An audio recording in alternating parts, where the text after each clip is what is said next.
गांधी जी ने सबसे क्रांतिकारी काम किया, ऑल इंडिया खादी बोर्ड की स्थापना की 1924 में। भारत गरीबी के दौर से गुजर रहा था।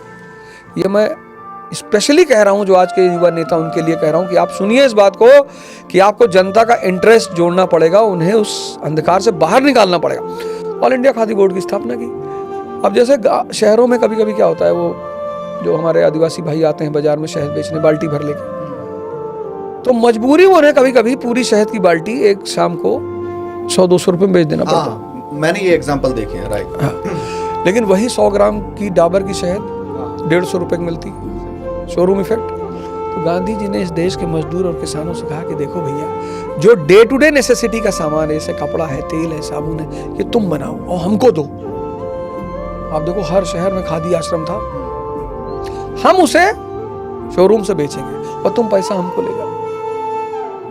Gandhi attaches the economic interest of common people with Congress and Gandhi. बस सारे लोग जुड़ गए गांधी से। कितना बड़ा खेल है। यहाँ आजकल के लड़के गांधी जी गाली देते, कहते साहब 70 साल की उम्र में 2 लड़कियों कंधे पे हाथ रख के चलते थे, तुम बे 17 में नहीं चल पाए, वो 17 में चलते थे। कितना पोटेंशियल वाली बात है। पहली बात, अगर ताकत पे देखा जाए तो कम से कम पढ़ो तो क्यों चल रहे थे। कितना बड़ा काम किया। 1920 में वाइसरॉय कह रहा है कि there will be no mass movement in India. बोले क्यों? बोले 90% illiterate, suffering from poverty, there is no nation called India, Bharat राष्ट्र है ही नहीं। और उस परिस्थिति में वो आदमी असहयोग आंदोलन करता है और हजारों लोग सड़क पर उतरते हैं। Local issues from national platform.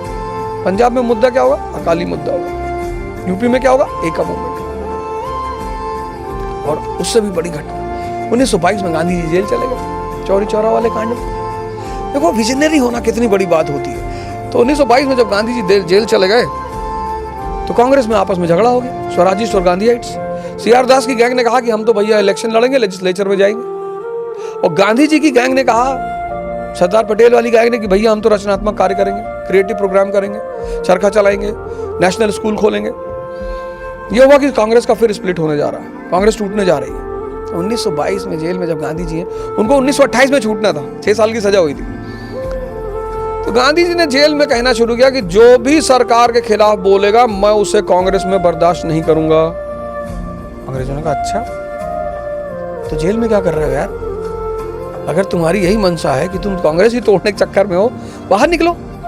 तो जिस आदमी को 1928 में छूटना था, उसको अंग्रेजों ने 1924 में छोड़ दिया। कहा गांधी जी बीमार है। और एक प्रेसिडेंट बने, एक सेशन, बेलगांव सेशन 1924, और वहां उन्होंने कहा 24 में बेलगांव सेशन में कि Swarajist are the true nationalist. बोले स्वराजी सबसे बड़े राष्ट्रवादी हैं। अंग्रेजों ने कहा कि जेल में तो तुम कुछ और कह रहे थे। बोले शाम को कहा होगा, सूरज अस्त पवन मस्त। ये होती पर्सनैलिटी। फिर कांग्रेस, देश आजाद हुआ, फिर नेहरू जी, उनको लेकर भी सिर्फ वाय हाथ पने की बात है कि वो साहब एडमिना जी से उनका अफेयर था, तुम्हारा मेड से नहीं हो पाया, जिंदगी में परेशान रहे तुम, तुम्हारी शक्ल ऐसी है। और किसी की पर्सनल जिंदगी पे क्यों जाना? जो भी हम सब, कौन है जो अफेयर नहीं चाहता है बुद्ध को छोड़ के? क्योंकि बुद्ध चेतना पे पहुंच गए। नहीं चाहिए हमें। जब भी पता चल जाता है किसी का अफेयर, किसी का संबंध, कैसे हम समाज में ढोल पीटते हैं, जैसे हम नहीं चाहिए। तुम्हारा तो फीमेल जानवर से संबंध नहीं हो पाया, तुम जो है यार उल्टी सीधी बातें कर रहे हो। इस जीवन में और चाहिए क्या आदमी को? जो भी इंद्रियों पे जी रहा है वो अच्छा खाना, अच्छी स्त्री, अच्छा पुरुष, अच्छा कपड़ा, अच्छे घड़ी, कौन नहीं चाह रहा है यार?